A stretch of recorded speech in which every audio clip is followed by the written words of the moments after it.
जय श्री राधे कृष्णा मेरे प्यारे मित्रों आप सभी का हमारे YouTube चैनल पर हार्दिक स्वागत है। मित्रों, आज की वीडियो में हम आपको एक ऐसी नदी के बारे में बताएंगे जिसका नाम सुनते ही देवता भी कांप जाते हैं। यह नदी है वैतरणी नदी, जो न केवल अपने भयानक दृश्य के लिए जानी जाती है बल्कि इसको पार करने के लिए हर आत्मा को अपनी सच्चाई और पुण्य का परीक्षण देना होता है। वैतरणी नदी को पार करना कोई आसान काम नहीं है। यह गंदे पानी, बर्बर लहरों और दर्द भरी आवाज़ों से भरी होती है, जहाँ लाखों आत्माएं अपने कर्मों का पश्चाताप करती होती हैं। वहीं कुछ आत्माएं अपने पुण्य यात्रा से इस नदी को बिना कष्ट के पार कर जाती हैं। लेकिन क्या कारण है कि देवता भी इस नदी के नाम से डरते हैं?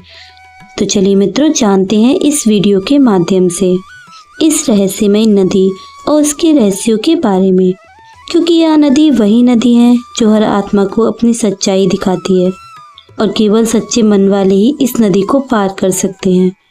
मित्रों, महाराष्ट्र के छोटे गांव में बेलापुर में एक वृद्ध ब्राह्मण रहते थे जिनका नाम सोमदत्त था। जन्म से ही वे धर्म के प्रति समर्पित थे। उनका जीवन पूरी तरह से पूजा पाठ, यज्ञ और दान पुण्य से जुड़ा हुआ था। उन्होंने वेदों का अध्ययन किया था और यज्ञों में पारंगत प्राप्त की। उनके जीवन में कोई भी बुराई नहीं थी, बल्कि उनका हर कदम समाज के भले के लिए ही उठता था। गांव के लोग उन्हें बहुत मानते और जब भी कोई दुखी होता वे सोमदत्त के पास जाते। सोमदत्त उन्हें न केवल धार्मिक सलाह देते बल्कि उनकी मदद भी करते थे। समय के साथ सोमदत्त का जीवन भगवान विष्णु की भक्ति में लीन हो गया। वे प्रातः और सायं तुलसी के पौधे के पास दीपक जलाते और भगवान विष्णु से सहस्त्र नाम पाठ करते थे उनके सन्मुख बैठकर। उनका जीवन संतुलित, शांत और सरल था। उन्हें भक्ति में इतनी गहरी लगन थी कि हर दिन वे अपनी दिनचर्या में इन कार्यों को करके अपनी आदत बना चुके थे। एक दिन जैसे ही सूर्यास्त के बाद आकाश में सुनहरी किरणें फैलने लगी, सोमदत्त ने तुलसी के पौधे के पास जाकर वहां दीपक जलाया। अर्थात उसके तुरंत बाद ही जैसे ही उन्होंने दीपक जलाया, उन्होंने भगवान विष्णु के नाम का जाप करते हुए ओम नमो भगवते वासुदेव का उच्चारण किया। अचानक उनके मुंह से नारायण शब्द निकला और यह उनका अंतिम शब्द था। सिर्फ कुछ ही क्षणों में उनकी आत्मा शरीर से मुक्त हो गई। उनका जीवन भगवान की भक्ति में समर्पित था और इसी भक्ति के कारण उनका निर्धन एक शांतिपूर्ण और दिव्य रूप में हुआ। सोमदत्त के शरीर से आत्मा से निकलने के बाद एक अद्भुत हल्कापन महसूस किया उन्होंने। चारों ओर एक दिव्य और शांति से भरा प्रकाश फैलने लगा। आत्मा ने नीचे देखा तो उनका निर्जीव शरीर तुलसी के पेड़ के पास पड़ा हुआ था और उनके परिवारजन विलाप कर रहे थे। लेकिन आत्मा को अब किसी प्रकार का मोह नहीं था, क्योंकि वह अब अपने कर्म का फल लेकर यात्रा को निकल चुकी थी। जैसे ही आत्मा ऊपर उठी, उसने देखा कि दो दिव्य पुरुष उसकी ओर आ रहे हैं। यह थे यमदूत, लेकिन उनके रूप में वह भयावहता नहीं थी, अर्थात उनके रूप में रौद्रता नहीं थी, जैसा कि शास्त्रों में पापियों के लिए वर्णित है। उनके चेहरे पर गंभीरता और दैवीय तेज था। एक यमदूत ने कहा, अब आपको यमलोक की यात्रा करनी होगी, लेकिन डरने की कोई बात नहीं। यह मार्ग कठिन जरूर है, लेकिन आपके पुण्य कर्म आपको मार्गदर्शन देंगे। सोमदत्त ने शांत भाव से सिर हिलाया और अपनी यात्रा शुरू की। पहला पड़ाव था वैतरणी नदी। कुछ ही समय में वे एक भयानक नदी के किनारे पहुंचे। यह नदी काली, गंदी और सहनीय दुर्गंध से भरी हुई थी। लहरों में रक्त, मल, मांस के टुकड़े तैर रहे थे। नदी में अनगिनत आत्माएं छटपटा रही थी। कुछ डूब रही थी, कुछ पुकार रही थी और कुछ अपने कर्मों पर पछता रही थी। सोमदत्त ने यमदूतों से पूछा, मैंने तो जीवन भर धर्म का पालन किया, फिर मुझे इस गंदे और भयानक स्थान से क्यों गुजरना पड़ रहा है? यमदूत ने उत्तर दिया, हे पुण्यात्मा, यह वैतरणी नदी है जिसे हर आत्मा को पार करना अनिवार्य है। हालांकि केवल वे ही इसे बिना कष्ट के कारण पार कर सकते हैं जिन्होंने गोदान किया हो, जिन्होंने धर्म पूर्वक जीवन जिया हो, जिनका अंतिम समय भगवान का स्मरण करते हुए निकला हो। सोमदत्त के मन में शांति की लहर दौड़ी। उन्होंने जीवन भर कई बार गोदान किया और अपने जीवन को पुण्य कर्मों से भर दिया था। तभी अचानक नदी में एक से एक दिव्य गाय प्रकट हुई, जिसका शरीर सुनहरे प्रकाश से चमक रहा था। उसकी आंखों में ममता और करुणा का अद्भुत भाव था। उसके माथे पर चंद्र चिन्ह स्पष्ट रूप से दिख रहा था। यह गाय किसी सामान्य गाय की तरह नहीं लग रही थी, बल्कि यह एक दिव्य आस्तिक गाय थी। गाय ने सोमदत्त की ओर देखा और कहा, हे भक्त, आपने जीवन भर मुझे गोदान किया, अब मैं आपको इस वैतरणी नदी से पार कराऊंगी।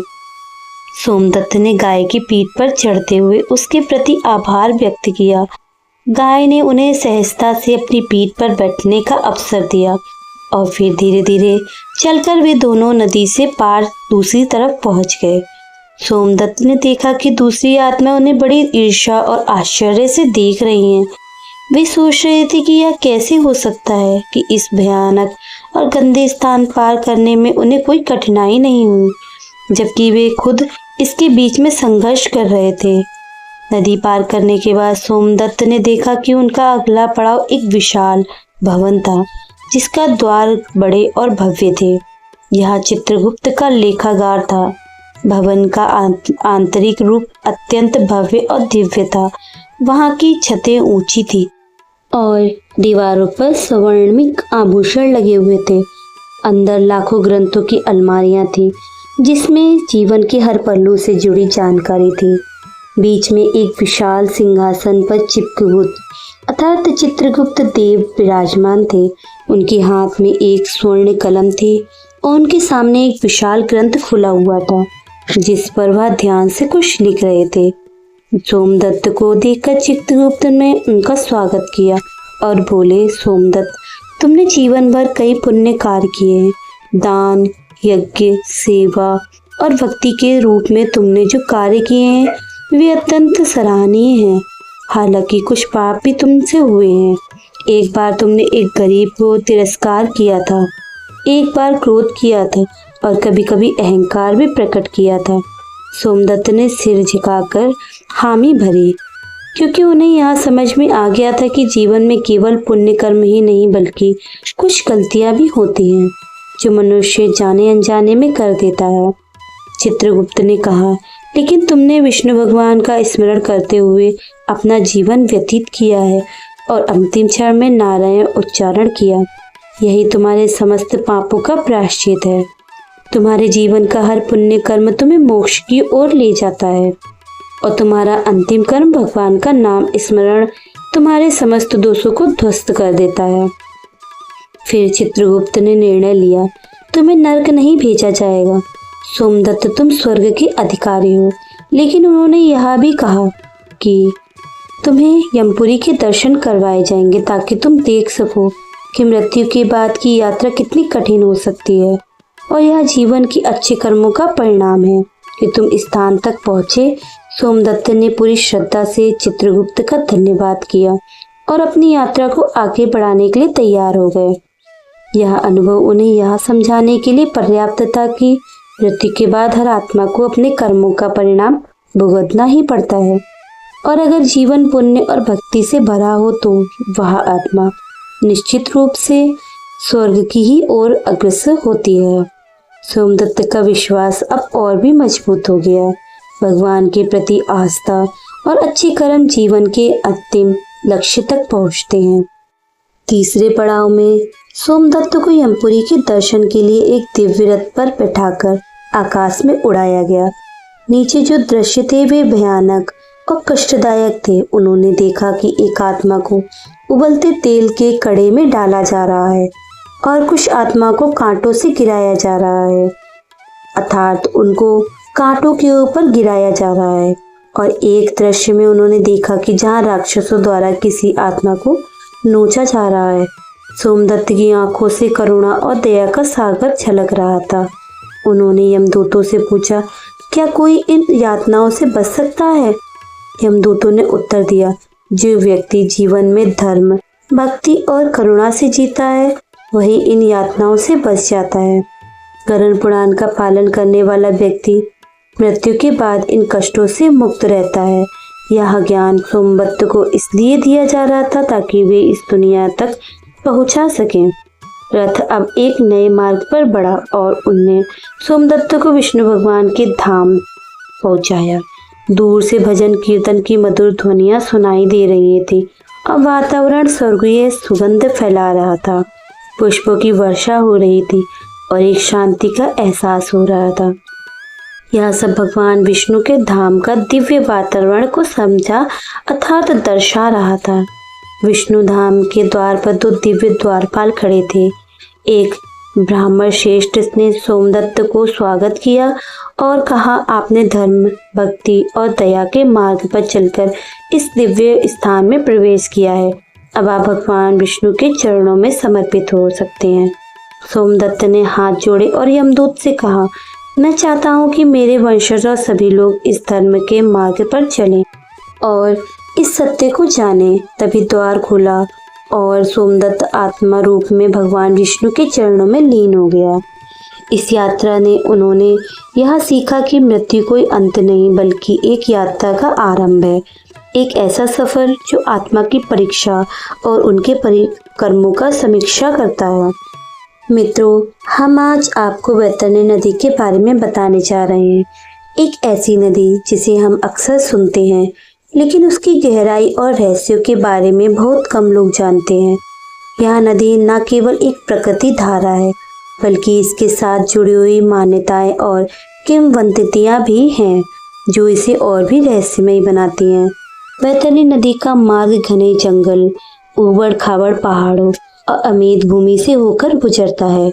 इस नदी का पानी स्वच्छ और ताजगी से भरा हुआ होता है। इसके बारे में लोग कहते हैं कि यह नदी केवल उन्हीं लोगों को दिखती है जो सही दिशा में चल रहे होते हैं और जिनका मन शुद्ध होता है।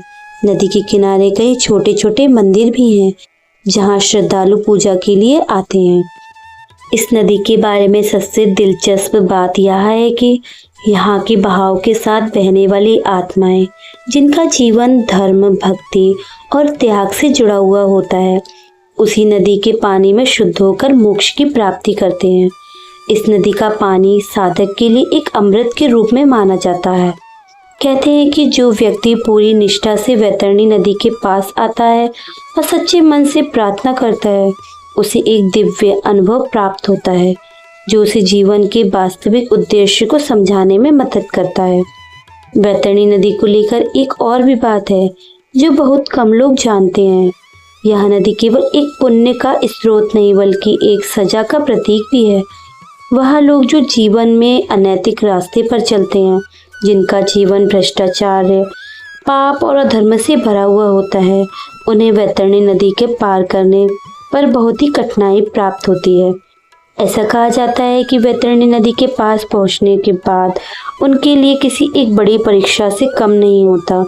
जो लोग अपने जीवन में पापों से लदे होते हैं उन्हें इस नदी के पानी का स्पर्श करने के बाद अदृश्य शक्तियां द्वारा कड़ी सजा मिलती है।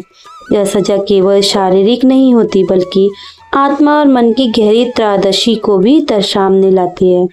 उन पर मानसिक और शारीरिक यातनाओं का एक और दौर शुरू हो जाता है जो उन्हें अपने कर्मों का, अपने पापों का एहसास कराता है।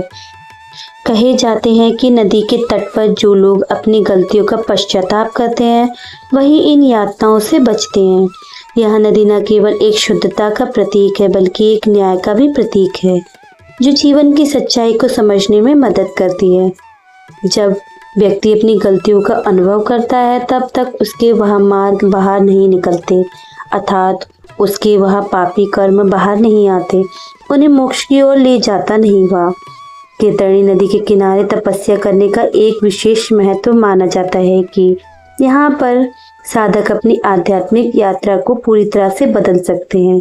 नदी के तट पर ध्यान और साधना करने वाले लोग कहते हैं कि यहाँ की हवा में एक विशेष शक्ति है जो उनकी आत्मा को शांति और शुद्धता प्रदान करती है। तो मित्रों, आज की वीडियो में बस इतना ही। हम आशा करते हैं कि आपको हमारे द्वारा दी गई जानकारी अच्छी लगी होगी। मित्रों, अगर आप सभी को यह वीडियो अच्छी लगी है तो कृपया करके कमेंट बॉक्स में हमें ज़रूर बताइएगा। चलिए मित्रों, अब हम मिलते हैं अगली वीडियो में। राधे राधे।